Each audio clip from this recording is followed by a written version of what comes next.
अस्सलाम वालेकुम। मैं हूं आपका मेज़बान मलिक इमरान और आप देख रहे हैं mister Malik Imran official YouTube channel.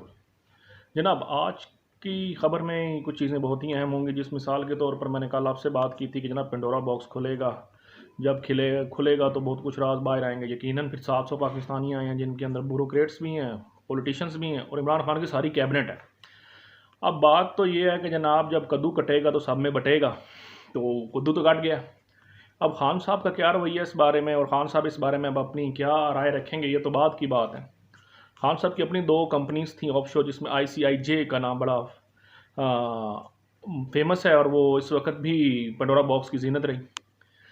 अच्छा जनाब, बात ये है कि अपोजिशन को इतना ख़ास कोई मौका नहीं मिल सका ना कि उनके साथ कोई, जिस तरह पनामा लीक्स में एक बहुत बड़ा क्रैक आया था, तो शायद ये जो है पंडोरा बॉक्स कोई हुकूमत को ना पंडोरा बॉक्स में ऐसा कुछ नहीं था। खान साहब के लिए भी इतना कुछ, अपोजिशन यानी यूँ समझें कि दिल के अरमा आंसुओं में बह गए वाली बात होगी, अभी तो कोई नहीं। लेकिन हाँ, ये ज़रूर है कि अपोजिशन में से भी दो लोगों के बड़े फेमस हैं, जिसमें शर्जील मेमन है और जनाब इनकी असाक डार साहब के बेटे अली डार हैं। उनके नाम भी बीच में आए हैं जनाब ये ऑफशोर कंपनीज के लिए।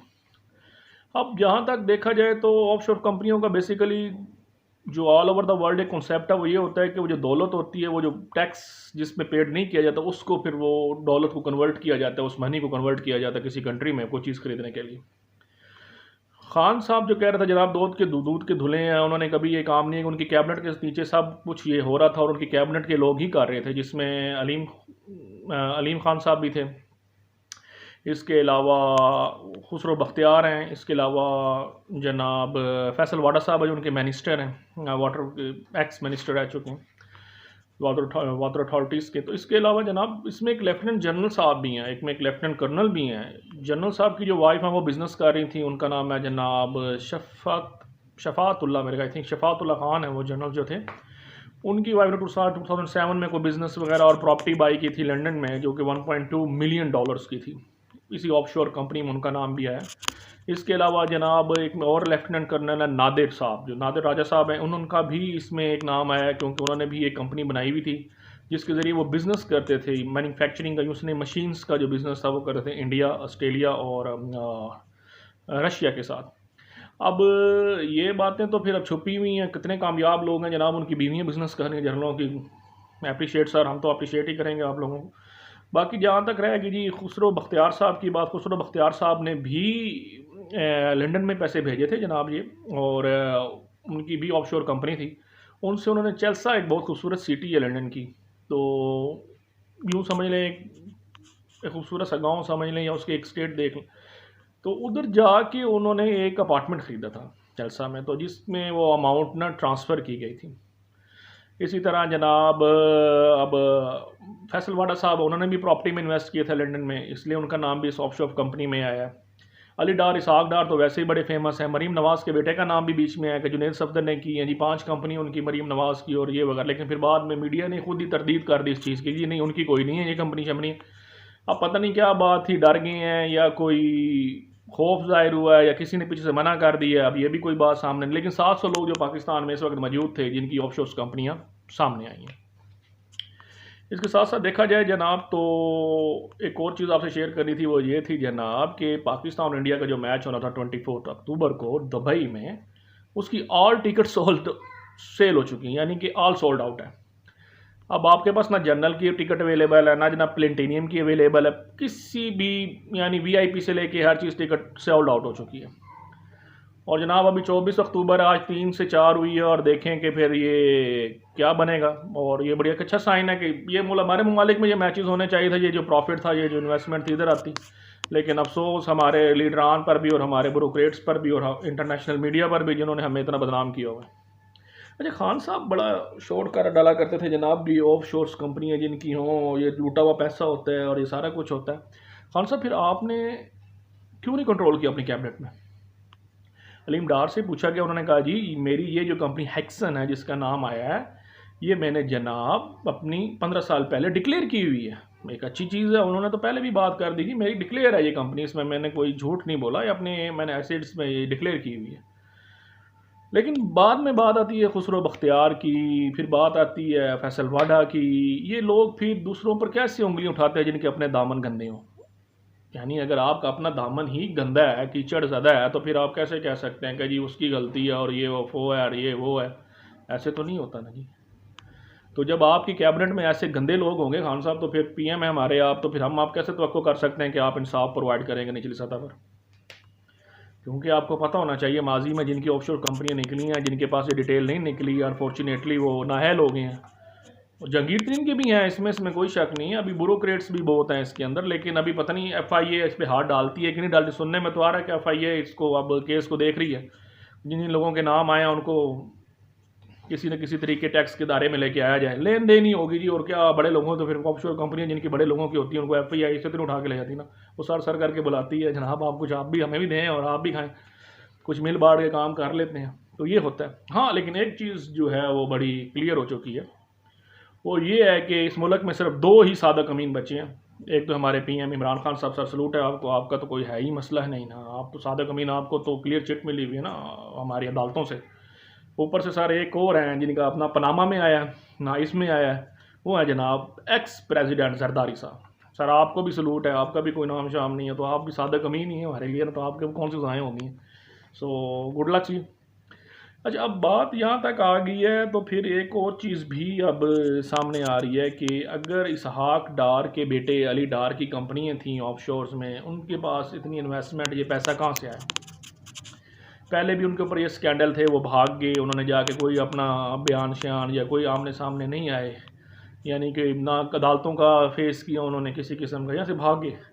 फिर एक और चीज़ बड़ी अहम होगी उनके दौरान कि वो ये हुआ कि अली डार साहब ने जो कंपनियों के नाम रखे हुए हैं वो दाता अली अजमेरी के नाम पर है। तो आजकल बड़ा मीडिया पे ना ये भी चर्चा सा है कि दाता साहब दी नाम वेखो ऑफशोर कंपनियां ने तो कंपना काम वेखो ऑफशोर कंपनियां ने तो ना वेखो दाता साहब दे।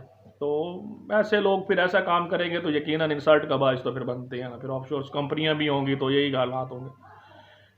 लेकिन ये है कि पाकिस्तान के हालात अब दिन ब दिन तो ख़राब हो रहे हैं जनाब। अब महंगाई भी सर पे चढ़ रही है और ऊपर से ये जो हमारे ब्यूरोक्रेट्स हैं इनका भी यही सारा सिलसिला चल रहा है। तो बहरहाल अल्लाह ताला हमें इसमें अब कुछ मुश्किलात से निकालने के लिए अल्लाह ताला को हमारे लिए कोई रास्ते बनाए। पाकिस्तान का जो मैच का जनाब इंडिया और पाकिस्तान का था ना, उसने तो गेम डाली है वो तो। अब जनाब सारी टिकट सोल्ड आउट हो गई हैं, पता नहीं फिर टीवी पे वो उसका क्या जनाब बनेगा और कितने इनकम होगी। तो ये तो फिर वो दुबई वाले सारे खाए पिएंगे ना, शेख ही है ना बड़े बड़े, फिर हम जैसे लोगों को कहाँ मिलता है जनाब। इधर पाकिस्तान में तो कुछ भी नहीं है, आप जानते हैं। फिर पाकिस्तान तो फिर पाकिस्तान ही हुआ। तो बहरहाल एक अच्छा सिनेरियो था, अगर वर्ल्ड कप पाकिस्तान में आ जाता तो एक अच्छी, एक ही समझ लें कि एक अच्छी अपॉर्चुनिटी थी पाकिस्तान के। लेकिन हम तो अपने मैच ही भगा बैठे, न्यूजीलैंड वाले और इंग्लैंड वाले भी। चलें कोई बात नहीं, इंशाल्लाह हम पूरी उम्मीद देंगे आगे आने वाले वक्त में कोई अच्छा वक्त सिनेरियो बन जाएगा, पाकिस्तान में क्रिकेट की बहाली हो जाएगी। अच्छा, फिर ये है कि फैसल वाडा साहब तो अब नाअहल हो चुके हैं ना, उन्होंने तो पहले रिज़ाइन दे दिया हुआ था। उनके पास यूएसए की भी नेशनैलिटी थी, दोनों नेशनैलिटी होल्डर थे वो लोग। तो फिर वो तो अब उनकी ऑफशोर कंपनियां भी हैं, तो फिर अब उनको तो कोई इशू कोई नहीं। अब क्वेश्चन ये है कि क्या खान साहब अपनी कैबिनेट को रिमूव करेंगे। जो जो लोग इसमें मौजूद थे, इसमें इनके वज़ीर ख़जाना आए हैं, इनके अंदर इनके ब्यूरोक्रेट्स आ गए हैं, इनके जनाब लेफ्टिनेंट जो थे, साबका जर्नैल जो उनके साथ काम कर रहे थे, उनके नाम आ गए हैं। क्या खान साहब की विलिंग पावर है कि अब इन कैबिनेट में इनको रिमूव कर सकें। क्योंकि वो खुद ही कहते थे कि जिनका पैसा बाहर होता है वो चोर होते हैं, वो अपने मुल्क में इन्वेस्ट नहीं करते हैं, इस वजह से वो उस मुल्क की तरक्की नहीं होती है, तो ये लोग चोर होते हैं। अब ये चीज़ें जब सामने आएंगी तो फिर खान साहब के लिए यकीनन मुश्किलात भी बनेंगी, अपोजिशन यकीनन इनको उठाएगी। और अपोजिशन अभी बहुत स्ट्रॉन्ग हो रही है इंटरनली। तो यहाँ तक बातें आ रही हैं कि ब्यूरोक्रेट्स से उनकी मुलाकातें भी चल रही हैं, बड़े बड़े जो हैं। तो आप समझ तो रहे होंगे फिर किन से बड़ी बड़ी बातें हो रही हैं और किन से मुलाकातें हो रही हैं। इसका मतलब ये है कि इंटरनली तो फिर सारा इन्वायरमेंट बदल रहा है। तो पंजाब में तो नून लीग वैसे भी अब सच बताया जाए तो काफ़ी मार्केट में ओपन हो चुकी है, और वो उसकी जो है मार्केट वैल्यू बढ़ गई है। जहाँ तक उनके दौरे जा रहे हैं हमजा शहबाज साहब के, तो मुल्तान वाली साइड पर भावुल, यानी एक किस्म की उन्होंने एक ना खला एक हवा बना दी है कि एक रिटर्न कम बैक की सिचुएशन बन रही है उनकी अभी, यानी कि इस मुल्क में, यानी कि हुकूमत में आने में और इक़्तिदार की तरफ और ये आवाम की तरफ जो मिल जोल है ये 2 ईयर्स का, ये बता रहा है कि खान साहब अब रिटर्न होंगे। उनके पास कोई पॉलिसीज़ नहीं थी, वो सिर्फ आए हैं, उन्होंने बस जस्ट लाइक क्या कहते हैं उसको, शेक हैंड किया है और बस वो थैंक यू वेरी मच करके जाएंगे। फिर एक और चीज़ बड़ी है, मैं खान साहब बार बार हवाला देते हैं चाइना की ना सिस्टम का, कि चाइना का सिस्टम जो है ना वो सबसे अच्छा सिस्टम है और ये मदीना की रियासत। सर जी कम्युनिस्ट जो होते हैं ना सिस्टम्स, वो मुल्कों को बर्बाद कर देते हैं। एक कम्युनिस्ट सिस्टम ही था रशिया का भी, जो बर्बाद हुए हैं, आपने देखा उसके टुकड़े हुए हैं और आज भी उसमें वही तो चल रहा है, लेकिन वो इतना सक्सेसफुल नहीं। ये जो चाइना है, इसकी बर्थ से लेके अब तक जितना भी आप इसको 5 डिकेड या 6 डिकेड कह लें, इन्होंने तरक्की की है, जो भी की है, वो कम्युनिस्ट पार्टी थे, जो भी थे, आप उस सिस्टम के साथ अपने मुल्क को नहीं लगा सकते। भट्टो साहब ने भी यही करने की कोशिश की थी, फिर आपको पता है फिर बड़ा शदीद यहाँ पर ना जवाल आया था। उसकी वजूहत बहुत सी हैं, हमें तो कोई नहीं, हम 2-2 4-4 एकड़ वाले मालिक जिम्मेदार यहाँ बैठे हैं, जिनसे ले लेंगे आप, क्या फ़र्क पड़ जाएगा। पहले भी कौन से इस मुल्क ने हमारे पे कोई अल्हम्दुलिल्लाह कोई डॉलर या कोई बरसात दिए ऊपर से आसमानों से कोई आ गया, ऐसा कुछ नहीं है। बाप बाप की जायदाद उन्होंने भी ख़रीद की हुई थी, वही हमारे पास ले लीजिएगा। लेकिन कम्युनिस्ट पार्टीज जो होती हैं ना, उनके अंदर सबसे बड़ी जो अहम चीज़ होती है ना, वो उनके जो आपस में ताल्लुकात होते हैं ना, जिस तरह अपोजिशन में जमहूरियत होती है, डेमोक्रेसी होती है, ख्यालात का तबादला होता है, नज़रियात को आपस में डिस्कस किया जाता है हर एक पार्टी। कम्युनिस्ट में ये नहीं होता, उनका एक ही नज़रिया होता है, उनके अंदर कोई रिटर्न सामने से जवाब आने की उम्मीद नहीं होती।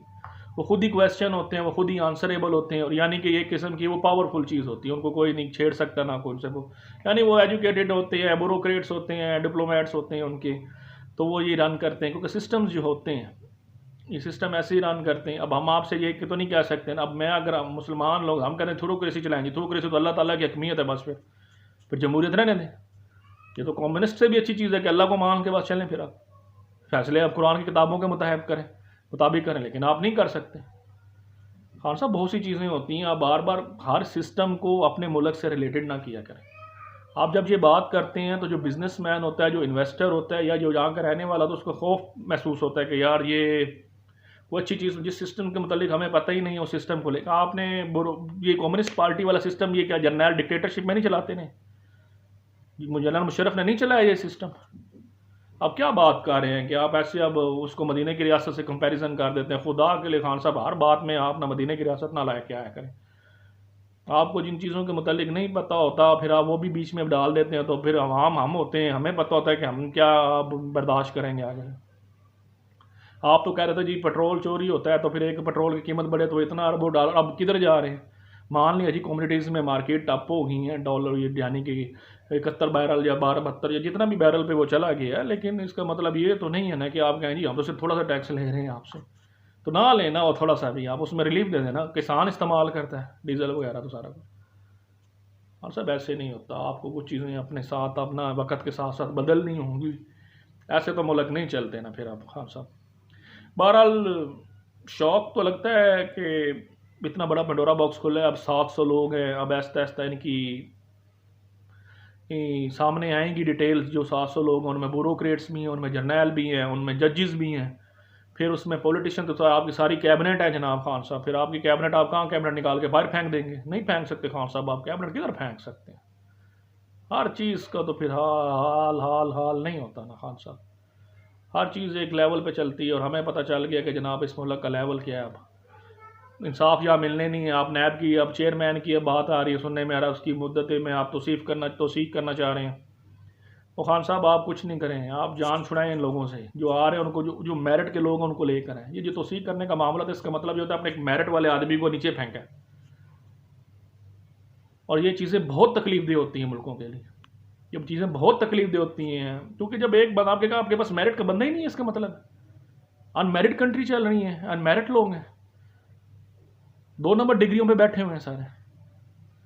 एक बंदा एक मेरिट पे आ रहा है, आप उसकी ख़त्म हो रही है, उनको थैंक यू वेरी मच कहें और कहें सर आपका बहुत शुक्रिया, आपने हमारे साथ बहुत अच्छा वक्त गुजारा है, आपके दौर में ये चीज़ें हुई हैं और अल्लाह ताला आपको कामयाबी और कामरानियों से नवाजा है आपने, अब थैंक यू वेरी मच कहें हम उन्हें।